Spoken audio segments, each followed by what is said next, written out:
Assalamualaikum. Selamat petang. So macam mana hari ni? Apa khabar? Sihat? Saya dah baik. So macam mana? Aircon ni okey ke tak? Okey, cuma tu lah. Saya kadang rasa terlalu sejuk pada diri Oh ya ke? Tapi okay. kalau rasa tak selesa boleh phone kat saya. So mesti kedudukan saya dengan awak macam mana? Bagi saya okey lah.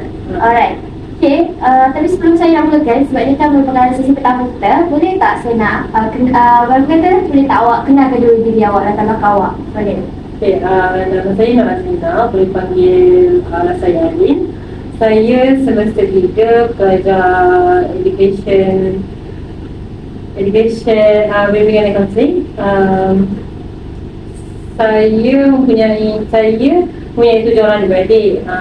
Ibu saya meninggal dan sekarang ayah saya tinggal seorang diri di rumah. Dan saya anak bongsu daripada 7 orang adik-beradik. Maksudnya kalau kan 7 adik-beradik awak lah. So awak kata dah kira adik bongsu lah ni yang paling rapat dengan ayah lah ni. Okay, alright. Sebelum kita teruskan lagi, saya kenal dulu diri saya. Awak dah kenalkan diri awak, saya kenalkan diri saya. Alright, so nama saya Nur Hidayah binti Sazali, iaitu merupakan kaunselor awak untuk mungkin sesi-sesi akan datang juga sesi ni. Jadi sebelum tu, boleh tak saya nak tahu, sebab ni kali pertama awak datang ke sesi kaunseling kan? Apa pandangan awak tentang kaunseling? Pandangan saya, pada awalnya macam kebanyakan lah orang memang macam tahu kaunseling ni satu profession di mana mereka akan membantu klien-klien mereka untuk mencari penyelesaian dalam masalah-masalah yang mereka hadapi dalam kehidupan mereka. Itu yang saya tahu lah. Okay. Tapi dari sini saya daripada perspektif juga, sesi kaunseling di mana antara kita berdua, iaitu kata klien dan juga saya sebagai kaunselor, untuk membantu klien untuk menyelesaikan masalah dan juga menggunakan kaedah-kaedah yang kami fahami yang boleh bantu menyelesaikan masalah klien jugalah. Okay, dalam sesi kaunseling ni, kita ada salah satu kata etika, iaitu kita ada etika kerahsiaan, di mana sepanjang apa yang awak bercerita, apa yang awak luahkan, awak kongsikan kepada saya tidak boleh menyebarkan kepada mana-mana pihak. Kecuali sekiranya apa yang awak cerita tu kadang-kadang memerlukan daripada pertolongan daripada pihak yang ketiga, saya terpaksa menceritakan kepada pihak yang patutlah, yang pihak yang ketiga untuk bantu awak untuk selesaikan masalah awak. Okay? Saya harap awak jelas dengan sesi kaunseling kita. Okay, sebelum tu, sesi kaunseling ini akan dijalankan dalam tempoh masa 45 minit hingga sejam. Jadi saya harap awak selesa sepanjang kita sesi kaunseling, dengan mungkin bercerita sesi santai yang kita tak perlu pun nak macam stress-stress kan, tak perlu. Alright, sebelum tu saya nak tanya,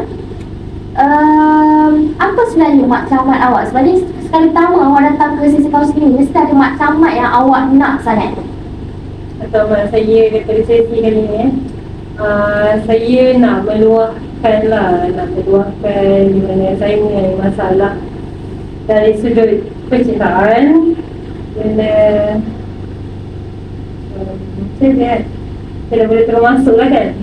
Cuma saya nak tahu macam the main awak datang ke sesi kali ni, apa yang awak nak capai, apa yang awak nak solvekan? Saya nak luah dan saya nak ubah persepsi saya lah. Sebelum tu saya minta izin, saya catat sikit sebab saya takut saya terlupa apa yang kita nak berbual secara random. Boleh. Alright. So matlamat awak kat sini, awak nak kata nak meluahkan lah, dan juga awak nak tukarkan perspektif awak kepada daripada buruk kepada yang kata yang lebih baik lah ya. Alright.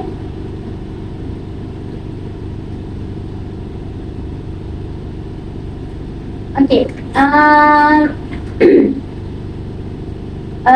Okay, kat sini saya nampak yang tadi awak ada sentuh. Jadi macam awak nak ceritakan tentang mungkin sebab percintaan ke? Boleh tak? Okay, sekarang kita mulakan dengan awak ceritakan apa yang awak nak luahkan kepada saya sebenarnya. Okay. Daripada sebenarnya saya ada masalah percintaan di mana saya tidak boleh, macam mana orang cakap, tak boleh move on daripada ex saya lah. Macam saya nak dia juga sebagai saya punya partner. Sampailah macam orang cakap partner sampai ke jenjang kelamin, sampai ke syurga, macam tu lah. Sebab kita kan, kita dah semakin meningkat umur, sampai bila kita nak apa, bercinta, cinta-cinta monyet, betul. So saya macam masih tak boleh terima kenapa dia tinggalkan saya, kenapa dia tak boleh nak apa, jujur dengan saya. Kalau dia tak selesa, kan at least kita boleh komunikasi supaya macam kita boleh apa, teruskan hubungan kita tu. Tu ya. Boleh saya tahu tak sebenarnya awak dengan ex awak ni kenal macam mana? Saya dengan saya ni sebenarnya kenal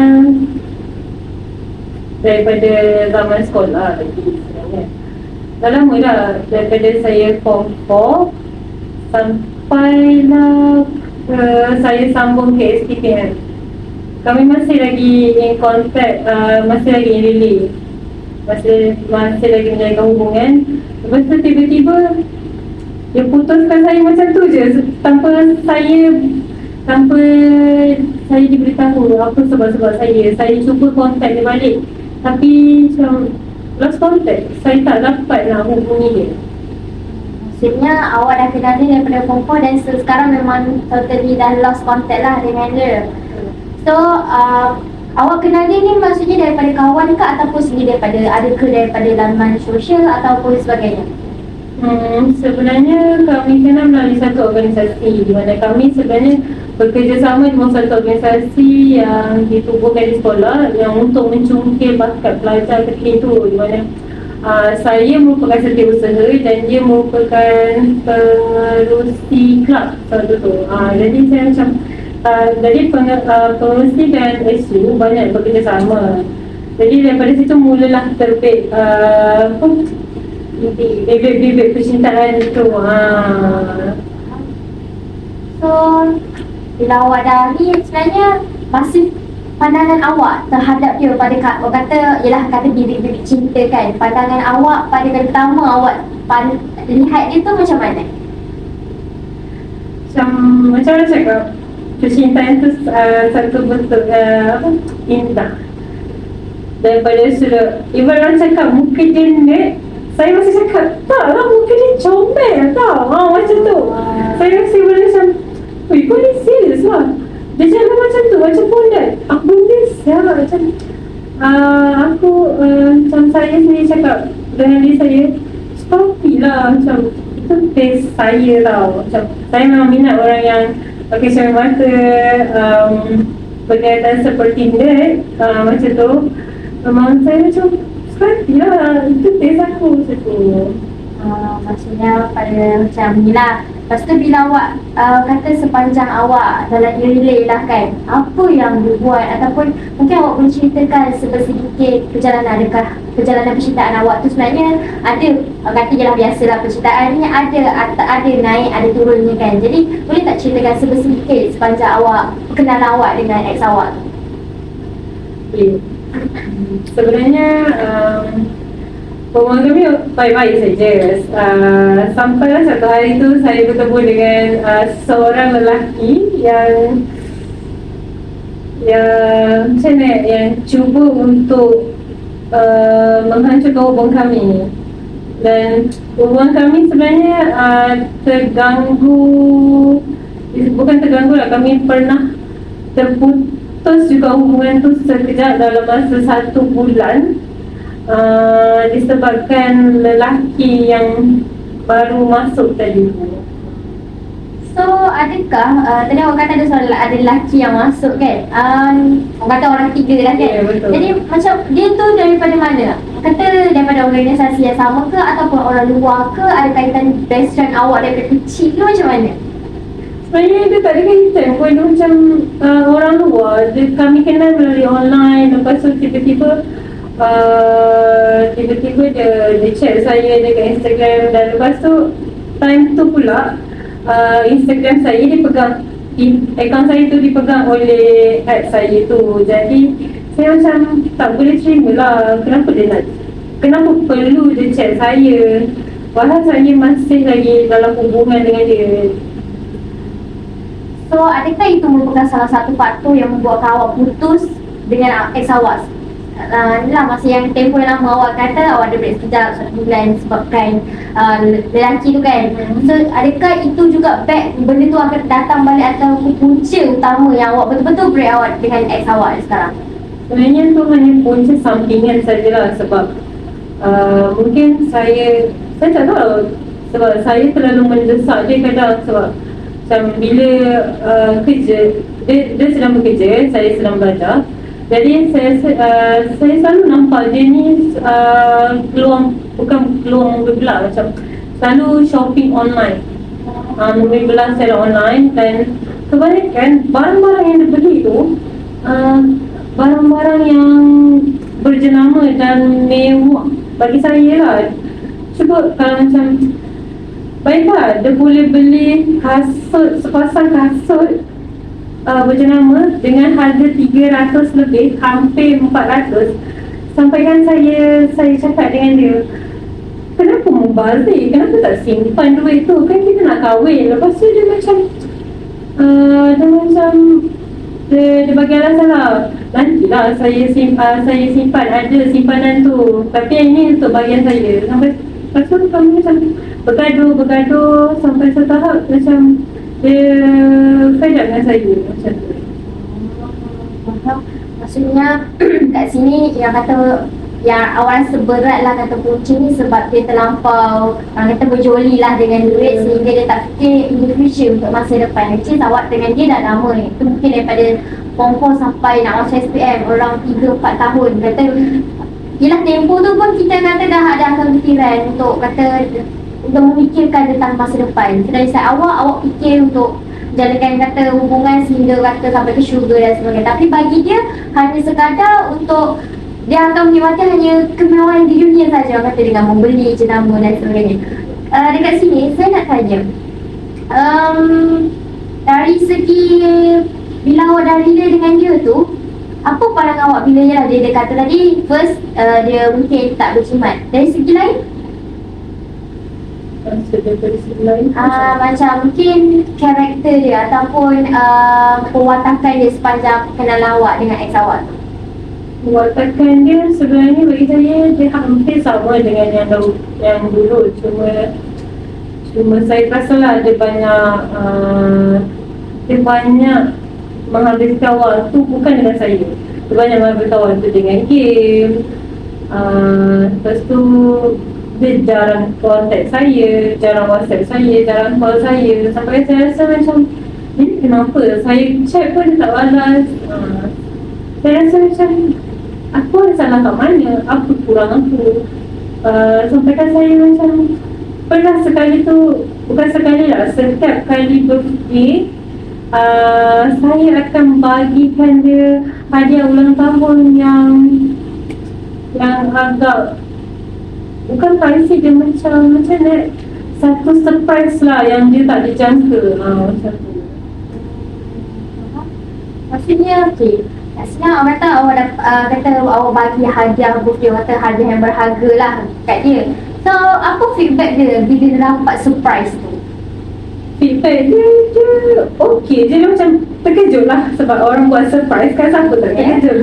Okey, kat situ saya nampak dia okey, cuma bila balik je rumah, kami dah habis berjumpa apa semua, macam dia hiraukan saya, dia buat saya macam tak wujud, macam kami ni macam bukan dalam satu hubungan.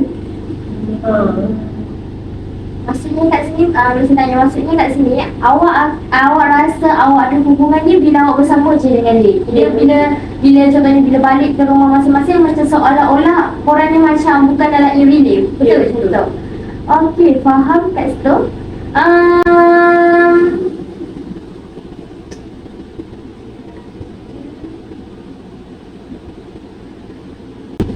Jadi dekat sini perkara yang awak kata yang daripada yang kata yang dia ni berperwatakan which is dia banyak luangkan masa dengan kawan-kawan lain, tempoh yang dia buat tu lama tak daripada sesi awak break tu dengan ex awak tu?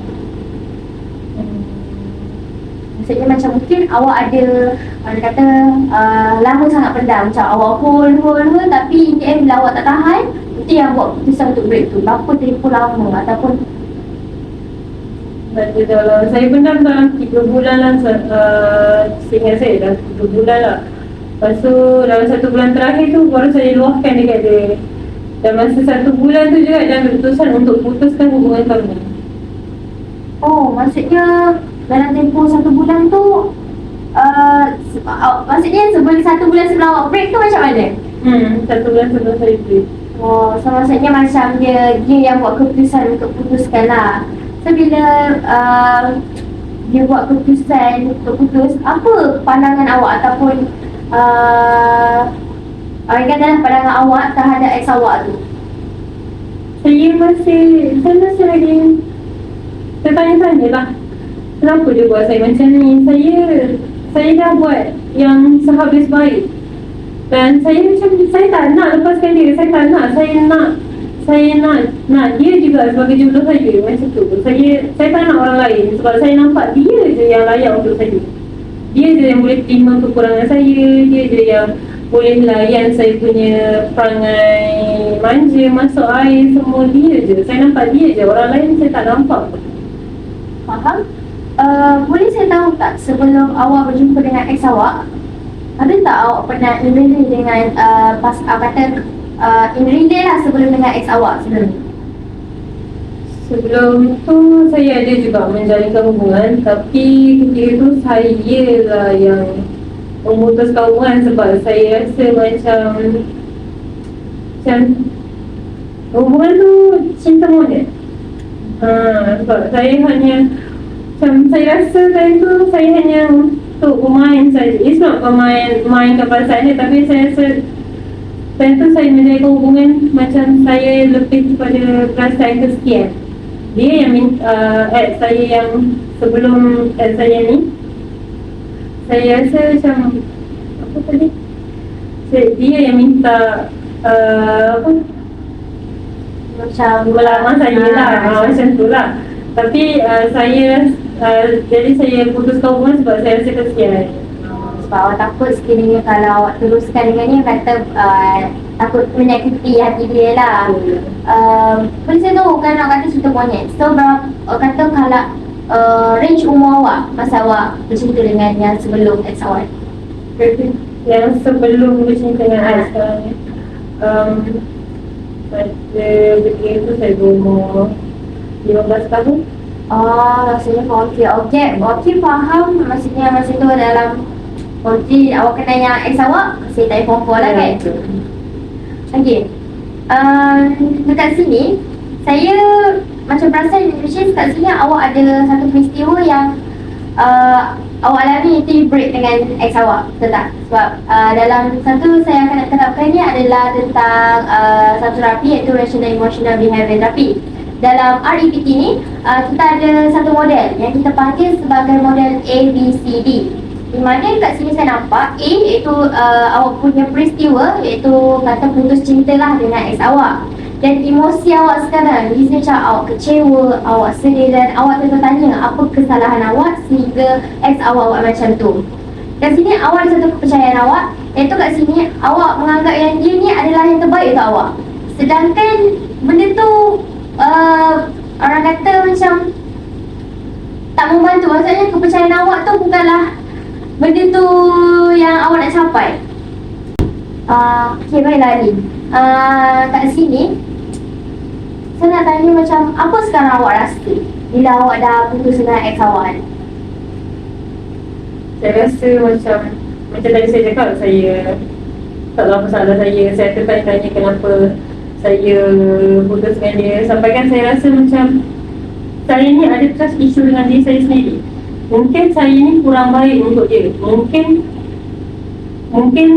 saya ni terlalu mendesak dia untuk kahwin dengan saya, untuk simpan duit, untuk macam jangan berjoli. Walhal berjoli tu macam once of reward untuk dia.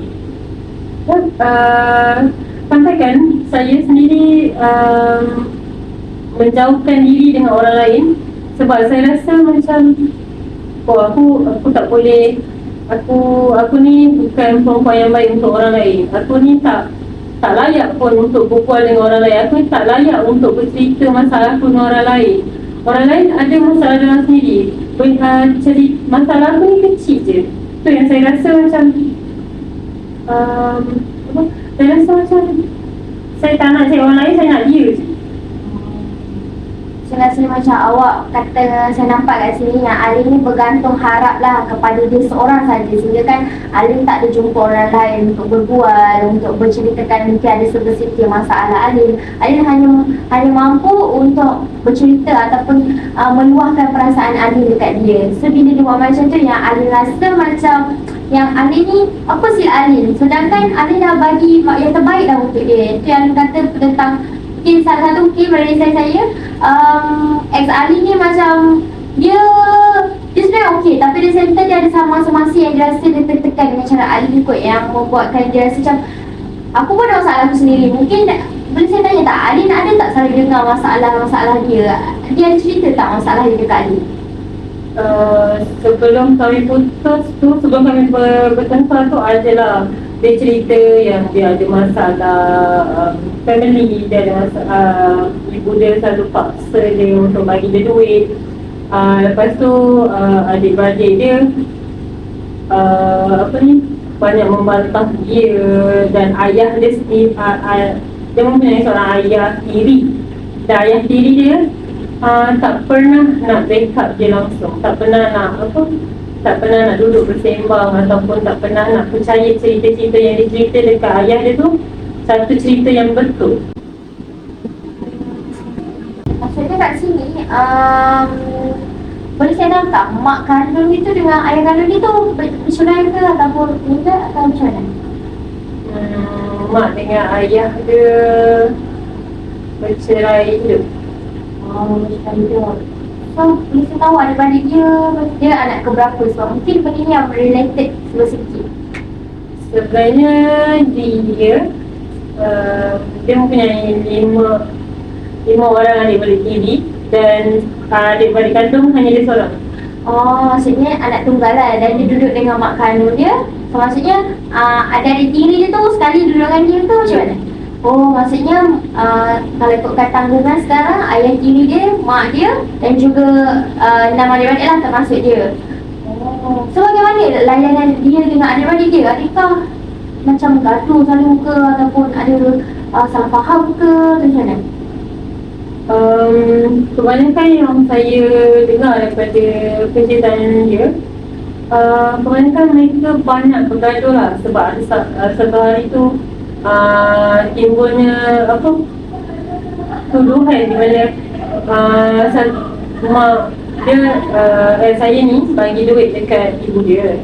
Lepas tu ibu dia ni ada kehilangan sejumlah wang lah, saya tak pasti berapa. Lepas tu semua macam syak lah yang adik tiri dia ni yang ambil duit tu. Selepas itulah timbulnya konflik antara dia dan adik tiri dia. So kalau dia macam, kalau ikutkan dia umur, maksudnya dia adakah ada anak sulung daripada adik-beradik tiri ataupun macam mana? Kalau daripada sudut adik-beradik tiri, dia anak ketiga. Kata anak ketiga lah. Okay, kat sini saya nampak which is Alin dengan ex Alin kata dua-dua bukanlah orang kata daripada Alin saja yang meluahkan perasaan Alin kepada ex Alin. Malah ex Alin pun kadang-kadang menceritakan tentang mungkin kata program family lah, kata istilah sekarang. So dia pun ada cerita dekat Alin.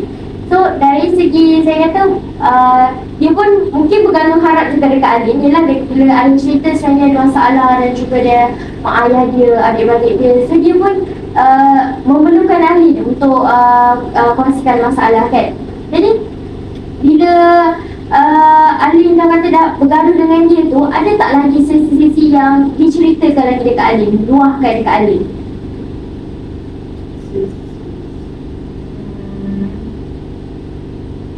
Cuma tak ada sangat, kecuali dia ada masalah di tempat kerja lah. Ada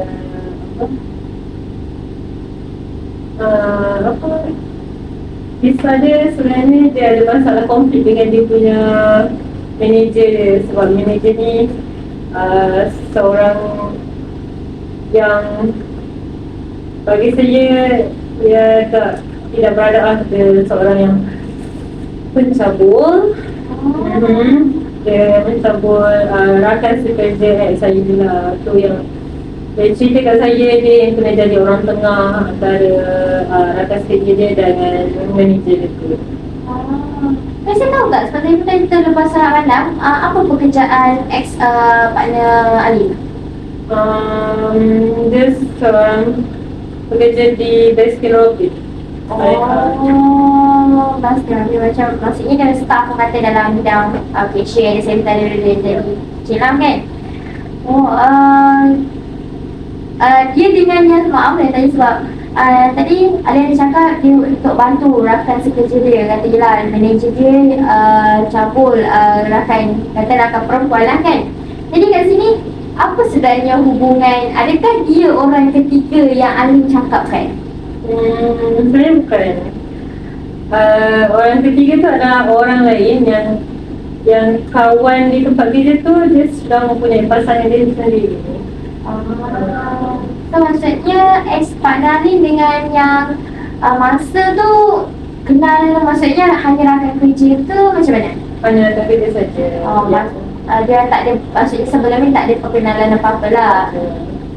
So kat sini yang mungkin masa ni mempercayai ex-partner Alin untuk bantu dia.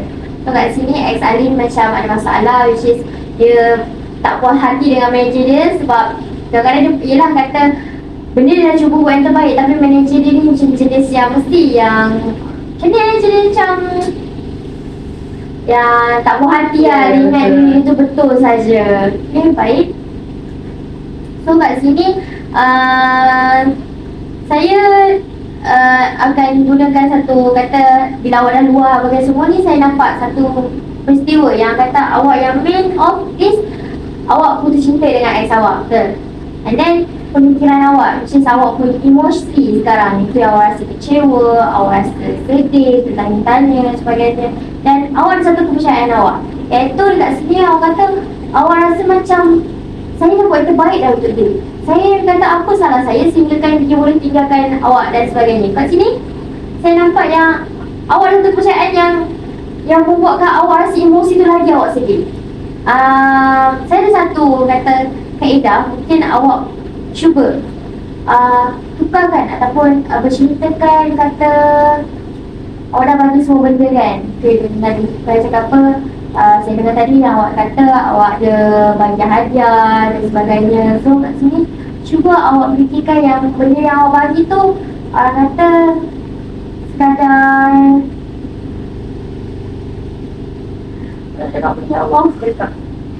kata mungkin dari segi ni awak anggap benda tu sedekah sebab tapi awak ada satu kepercayaan awak, iaitu awak nak sangat hidup semati dengan dia. Jadi apa sebenarnya macam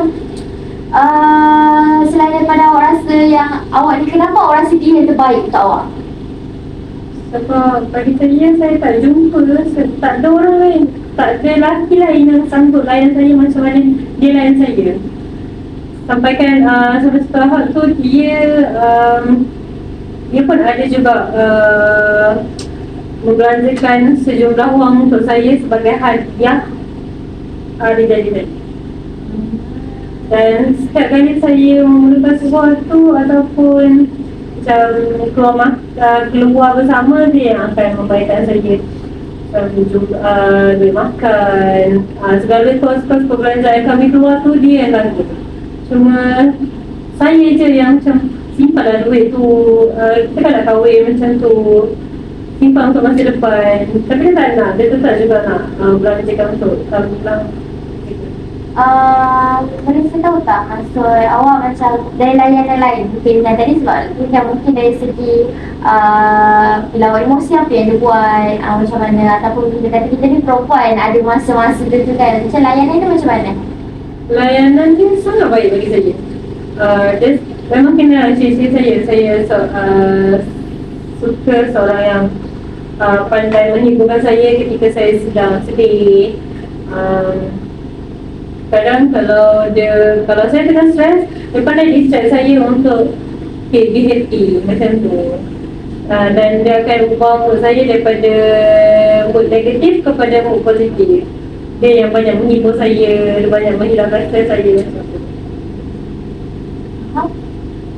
Semua maksudnya kat sini macam awak tak boleh terima dia macam dia kata dia kenapa awak rasa dia the only one yang kata dia lelaki yang awak kata sayang ataupun susah nak tinggalkan sebab cara layanan dia, macam mana dia bagi kasih sayang dekat awak sebagainya.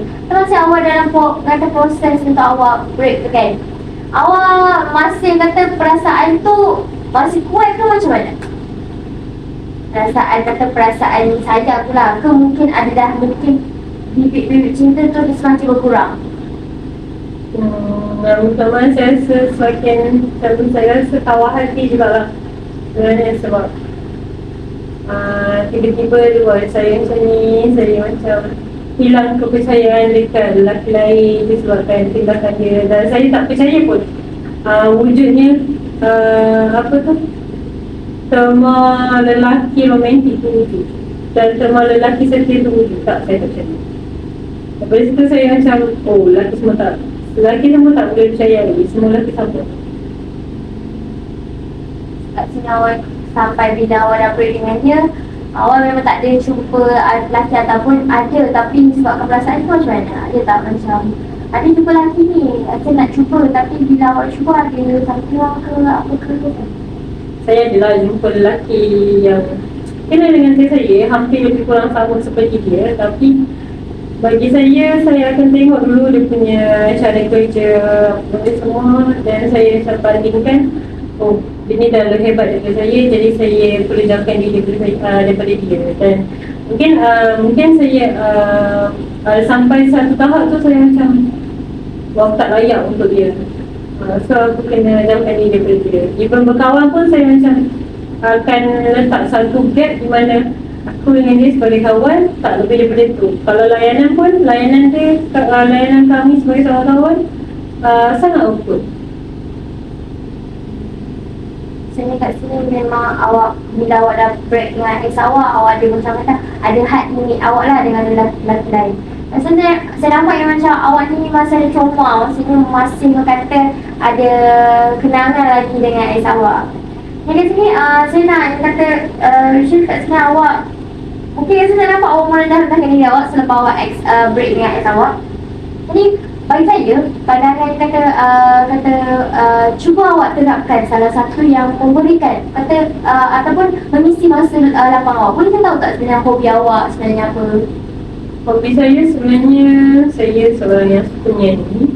Dan kadang tu kalau saya rasa tak amat bosan, saya akan keluar mencari orang ataupun seseorang yang saya kenali untuk berbicara, untuk berbual lah, supaya saya tak rasa macam saya duduk seorang-seorang, saya overthinking. Itulah cara saya meluangkan masa kosong saya. Sebenarnya kat sini saya dapat mungkin bila kata awak kata masalah ataupun kata benda ni kata tiba-tiba kita manusia kan setiap kadang benda tu akan datang perasaan tu. Jadi mungkin awak boleh cara awak tu betul mungkin yang menyanyi, so mungkin awak boleh berikan kaedah menyanyi awak tu dengan kata menjana duit. Sebab saya tak rasa saya kalau menyanyi ni dalam TikTok dan awak boleh buat cover dalam YouTube, awak boleh dapat jalan sendiri. Ada tak sebenarnya dalam pemikiran awak nak buat benda tu? Sebab bila ex awak dah tinggal awak, so mesti ada macam awak nak perlukan build upkan diri awak. So ada tak sebenarnya benda-benda tu dalam pemikiran awak? Ada tak kawan-kawan ke yang cakap tentang benda tu? Ada kawan-kawan saya yang cakap untuk buat cover. Saya cuba tapi saya rasa macam suara saya ni tak berapa sedap tau. Untuk pendengaran saya sendiri, suara saya tak berapa sedap. Jadi saya macam tak apa, saya stop. Jadi saya buat satu tindakan di mana saya join club. Satu club ni untuk saya macam gain knowledge dan saya buang saya punya overthinking untuk elakkan saya punya overthinking lah. Maksudnya kat sini kata yelah Alin kata tadi suara Alin tak berapa nak okey, tapi daripada perspektif kawan-kawan Alin, suara Alin ada potensi sebab diorang sendiri minta Alin untuk cover lagu kan. Jadi Alin tak ada macam cara lain selain daripada club ataupun yelah yang Alin kata Alin join club, Alin ada tak macam sertai ataupun cuba cari cikgu-cikgu ataupun orang kena pakar-pakar dalam bidang nyanyian? Saya adalah cuba tanya dekat kawan saya. Kawan saya tu dia pakar lah juga dalam bidang nyanyian. Kadang kalau dia sertai pertandingan nyanyian, dia akan minta saya dengar. Dan kalau saya pula yang sertai nyanyian, kami akan berlatih sama-sama lah, input dekat mana, bahagian mana dengan kami input. Faham? Okey. Sekarang ni saya nak fokuskan kembali kepada yang pertama, iaitu pemikiran Alin yang kira tentang Alin rasa yang macam Alin dah kata dah cuba yang terbaik, tapi kenapa dia buat Alin macam tu kan. Jadi kat sini mungkin saya boleh tolong Alin, cuba Alin fikirkan yang bahawa yang sebenarnya ada lagi yang terbaik untuk Alin. Cuba Alin buka, kadang Alin cuba tanya, Alin ikut yang biasa cakap macam saya boleh cari lebih baik. Saya boleh cari lebih baik. Bila Alin cakap tu, apa sebenarnya perasaan Alin? Saya masih lagi ada perasaan mustahil. Maksudnya bila Alin lontarkan dengan ayat tu, Alin rasa macam susah lah, mustahil Alin untuk dapat yang lain, yang lebih baik lah daripada ex Alin. Okey, kita tukar lagi ayat tu. Macam mungkin Alin boleh ikut saya sekejap ya.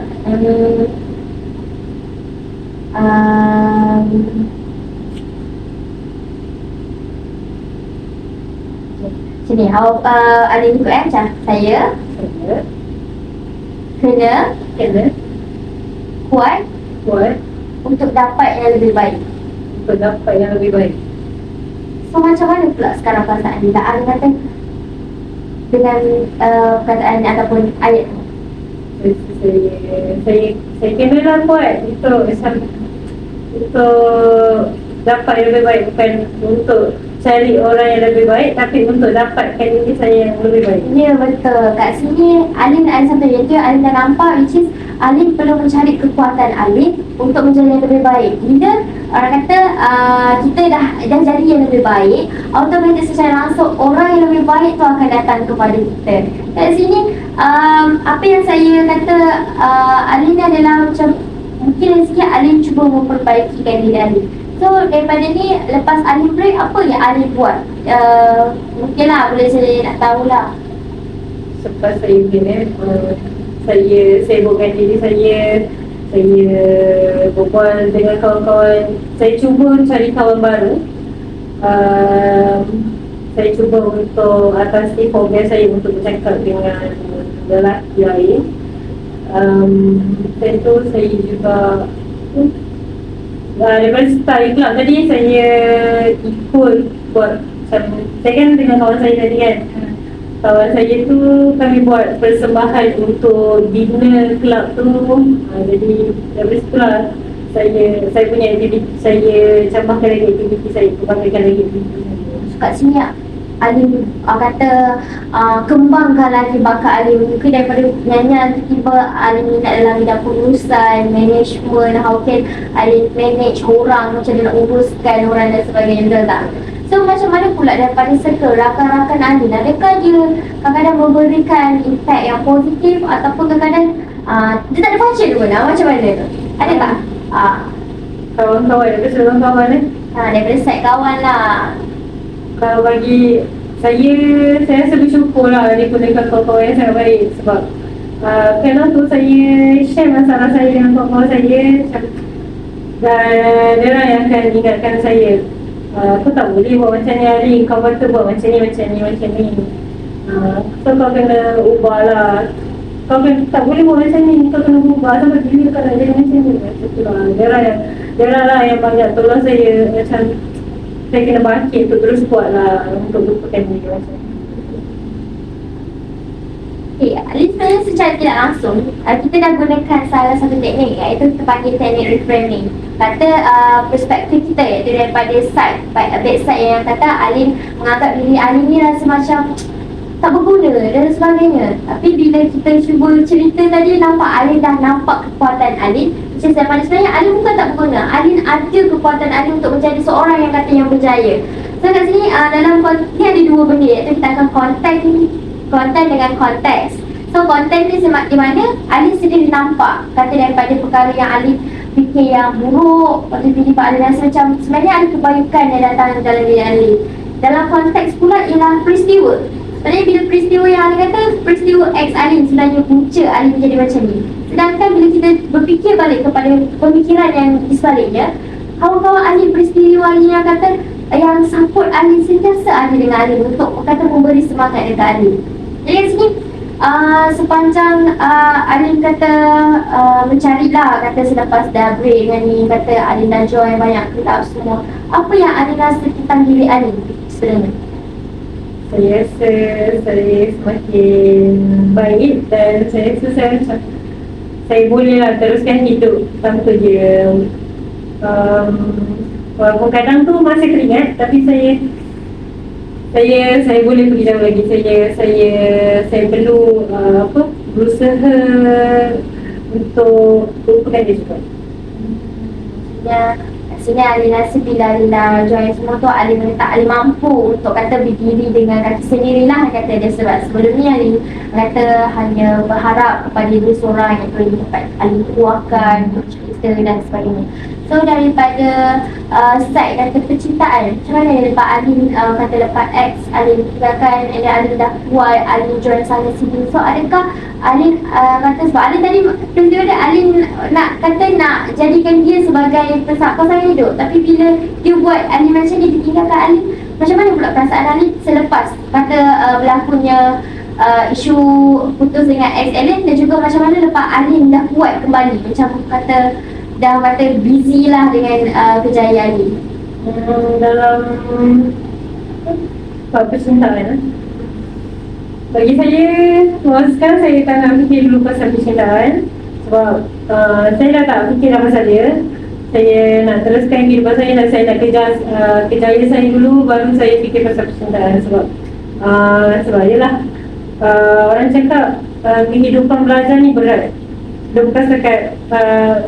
Dia bukan setakat penat fizikal, tapi juga penat mental. Jadi saya kenalah fikir, sebab saya ni pemegang peminjam PTPTN. Jadi saya perlulah fikir macam mana saya nak bayar. Saya perlu baiki diri saya untuk dapatkan pekerjaan yang lebih baik. Dari situlah saya macam bangunkan diri saya untuk lebih termotivasi lah, untuk lebih terbuka dengan semua hal. So maksudnya kat sini sekiranya orang katalah dalam kata tiba kita tak tahu kan solusi macam kalau ada seorang lelaki yang kata meminati Alin, apa yang Alin akan orang kata feedback ataupun reaction lah Alin sekiranya ada seorang lelaki yang datang kepada Alin ni nak approach, nak lamar dia ni, macam mana? Berat ya soalannya.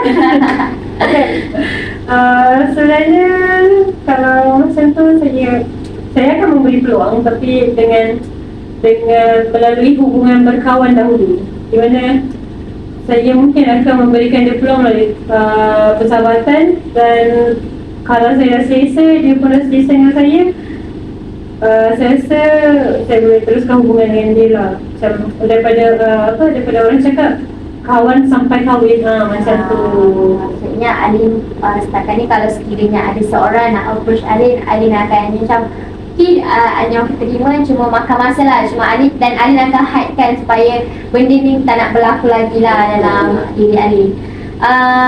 Baiklah Alin, kita pun apa sebenarnya perasaan Alin daripada sesi kaunseling yang kita jalankan sekarang pada hari ni lah? Saya rasa saya lega dan saya dapat satu motivasi untuk saya teruskan kehidupan saya tanpa dia. Dan saya dapatlah satu impian di mana saya nak capai sesuatu yang lebih baik. Jadi kat sini matlamat Alin yang pertama pada mulanya yang tadi Alin ada cakap yang Alin datang ke sesi kaunseling ini adalah untuk meluah dan juga untuk kata mengubah perspektif Alin daripada kata satu perkara kepada perkara yang lebih baik. Jadi pada pendapat Alin semasa kita sesi kaunseling ni, matlamat Alin tu tercapai atau tidak? bagi saya sampailah matlamat saya di mana saya daripada luahan saya dekat awak tadi, saya rasa macam saya lega saya dapat meluahkan sebab sebenarnya saya tak percaya dekat orang di mana untuk menceritakan tentang masalah percintaan, tapi sekarang saya rasa lega dan saya rasa matlamat saya untuk kedua-duanya tercapai lah.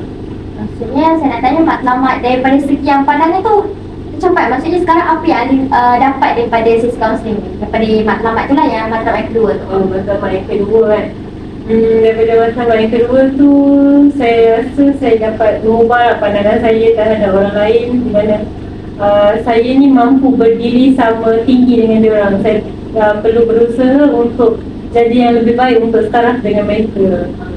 Itulah saya rasa macam daripada sesi ni saya dapatlah capai saya punya matlamat yang tadi. So macam dari segi macam Ali tadi rasa macam kata yang sangat-sangat rendah diri, sekarang Ali rasa macam mana? Saya rasa lagi bersemangat nak jadi yang lebih baik macam tu. Okay, alright. So dekat sini apa perasaan Ali? Tadi kita dah cerita pasal matlamat dan sebagainya. So perasaan sekarang Ali bila Ali dah luah kat saya, Ali dah dapat matlamat yang kedua, iaitu Ali dapat mengubah perspektif Ali. So jadi apa sebenarnya perasaan Ali yang sekarang? Mungkin Ali rasa happy ke? Sekarang rasa ada sedikit rasa macam hati-hati lah saya rasa macam ni. Cuba Ali luahkan sebab sekarang saya dah betul-betul tak tahu perasaan Ali sekarang selepas sesi ni. Perasaan saya saya rasa saya excited nak teruskan kehidupan saya yang akan mendatang ni. Sebab saya macam saya dah nampak lah, okay, lepas ni saya perlu buat apa. Saya nak berduet dengan siapa yang dalam bidang nyanyian saya yang tadi saya cakap tu.